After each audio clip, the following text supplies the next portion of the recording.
मैं उसे सदा के लिए ग्रहण करूंगा। आमीन। मैं ये चाहता हूं कि आज आप जो सुने उसका कुछ हिस्सा लिखकर आप अपने घरों में लगाएंगे। ये वचन आज अगर आप इसको सुनेंगे ध्यान से, आप बचे रहेंगे बहुत चीजों से। उत्पत्ति 13 उसकी 11 आयत में लिखा है, इसलिए लूत अपने लिए यरदन की सारी तराई को चुन के पूरब की ओर चला और वो एक दूसरे से अलग हो गए। अब्राहम कनान देश में रहा, परंतु लूत उस तराई के नगरों में रहने लगा और अपना तंबू सदोम के निकट खड़ा किया। सदोम के लोग यहोवा के लेखे में बड़े दुष्ट और पापी थे। जब लूत अब्राम से अलग हो गया, तब उसके पश्चात यहोवा ने अब्राम से कहा, आंखें उठाकर जिस स्थान पर तू है वहां से उत्तर दक्षिण पूरब पश्चिम चारों ओर दृष्टि कर, क्योंकि जितनी भूमि तुम्हें दिखाई देती है उन सबको मैं तुझे और तेरे वंश को युग युग के लिए दूंगा। सब बोलो आमीन। एक क्वेश्चन मैं आपसे करना चाहता हूं, किस आंख की बात परमेश्वर कर रहा है? ये आंख आत्मिक थी या शारीरिक थी? हां, किसने बोला आत्मिक? आत्मिक आंखों से बोला था परमेश्वर ने, आंखें बंद करके बोला था देख, या आंखें खोल के बोला था? आंखें खोल के बोला था। तो ये आंख कौन सी थी? शरीर वाली। बोलो शरीर वाली। अपने पड़ोसी की आंख की ओर इशारा करो हाथ से, बोलो आंख, बस उंगली मत मारना, बोलो ये वाली। आमीन। कौन सी आंख थी ये? परमेश्वर ने कहा अपनी आंख उठाकर दृष्टि कर और वहां से उत्तर दक्षिण पूर्व पश्चिम ऐसे खड़ा हो जा और चारों ओर दृष्टि कर। जितनी भूमि तुझे दिखाई पड़ रही मैं तुझे और तेरे वंश को दूंगा। आमीन। कौन सी आंख की बात कर रहा है परमेश्वर? शरीर वाली आंख। हाँ या ना? इसको प्रूफ करने के लिए मैं मत्ती 6 और उसकी 21 आयत को, 22 आयत को, 23 आयत को मैं पढ़ूंगा, 22 और 23 को मैं पढ़ूंगा अभी। शरीर का दिया आंख है, यदि तेरी आंख निर्मल हो तो तेरा सारा शरीर भी उजाला होगा। यदि तेरी आंख बुरी है तो तेरा सारा शरीर भी अंधियारा होगा। इस कारण वह उजाला जो तुझ में है यदि अंधकार हो तो वह अंधकार कैसा बड़ा होगा। कौन सी आंख की बात हो रही? शरीर वाली। हाँ या ना? उसने कहा यदि तेरी शरीर का दिया आंख है, शरीर का लैंप आंख है, कहता यदि तेरी आंख निर्मल है तेरा सारा शरीर उजाला होगा, यदि आंख बुरी है तो सारा शरीर अंधियारा होगा। यदि वह उजाला जो तुझ में है अंधकार हो जाए तो वो अंधकार कैसा बड़ा होगा। इसको मैं समझाता हूं अभी।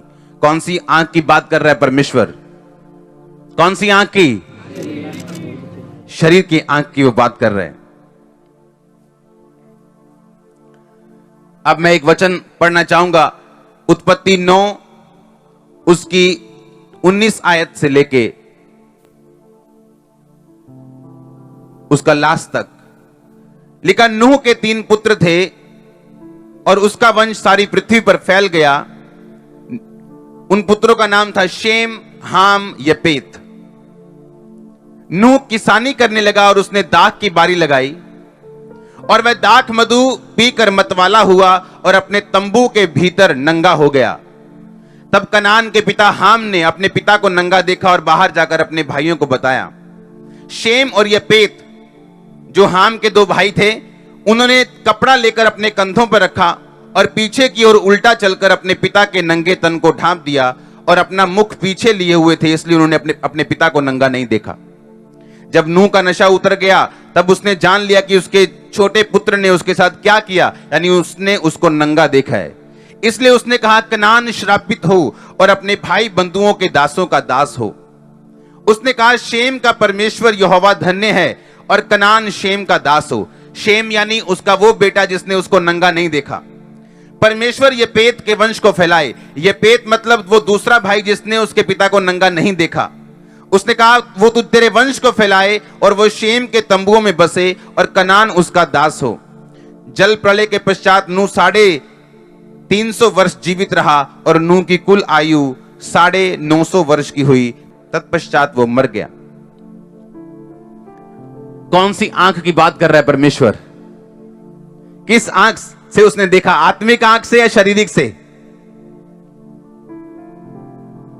अब अपने ध्यान से समझना।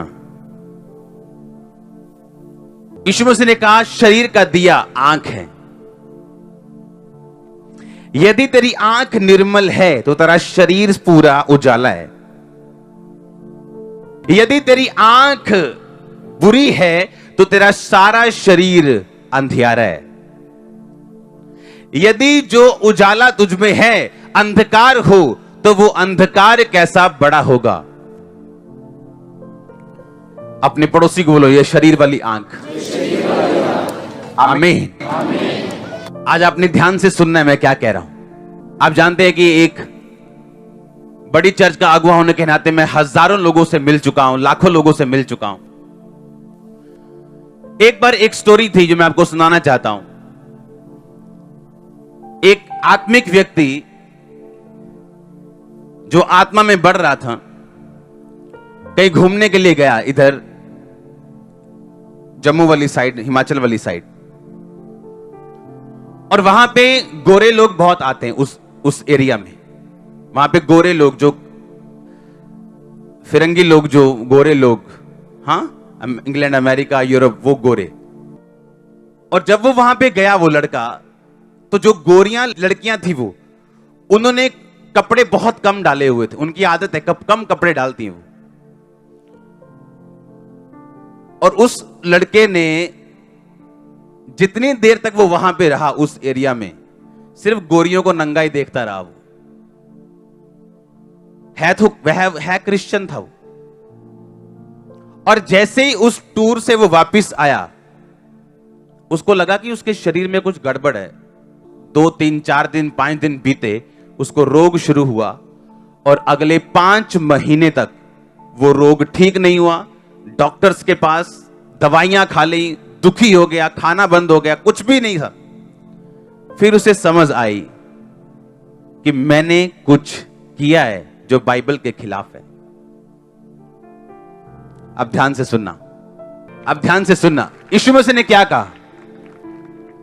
उसने कहा तुम दुनिया से अलग हो या नहीं? दुनिया देखती है कटोरी साइज का, तुम देखते हो टप साइज का। परमेश्वर ने कहा अब्राहम, मैंने तुझे तेरे घर से बुलाया। उसका नाम पहले अब्राम था। वो सारी पृथ्वी देख, पूर्व, पश्चिम, उत्तर, दक्षिण, जहां तक तू देख सकता है ये तेरी है। काके, क्या परमेश्वर ने एक आम विश्वासी को ऐसा बोला? हां, एक आम बंदे को बोला जो उसको जानता नहीं था? बोला कि नहीं बोला? नहीं बोला। उसको क्यों बोला? क्योंकि जब आप परमेश्वर में आते हो, उसका एक बड़ा प्लान है आपकी लाइफ के लिए।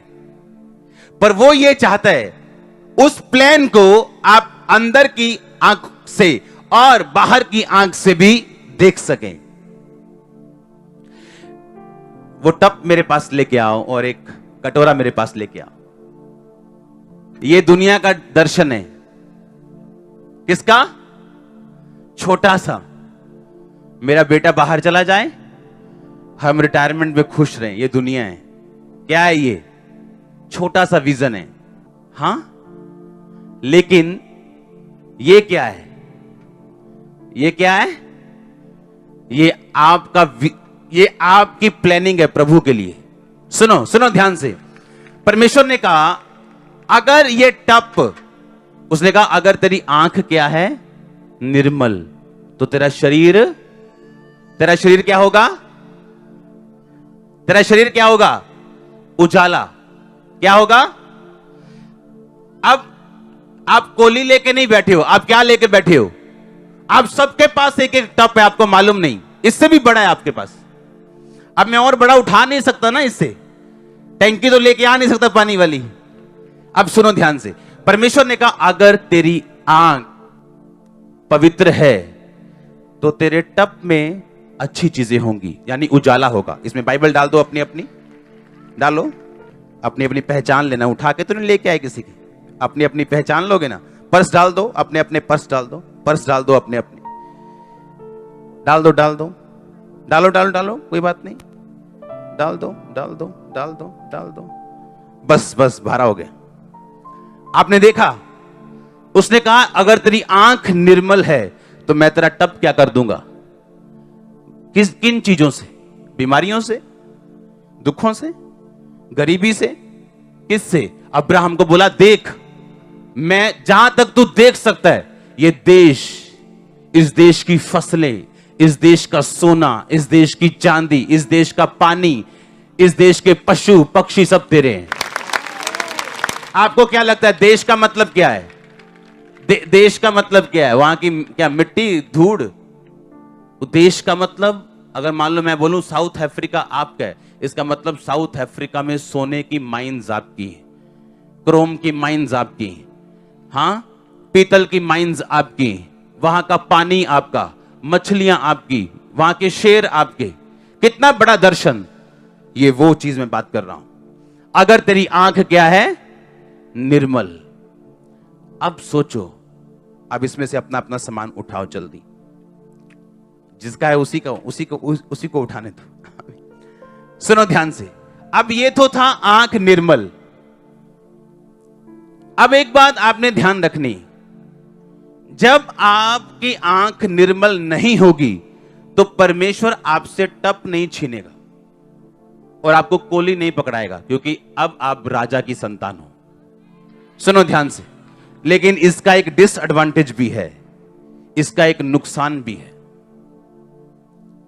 सेलिब्रिटी होने का एक फायदा भी है, हाँ, और एक नुकसान भी है। क्या?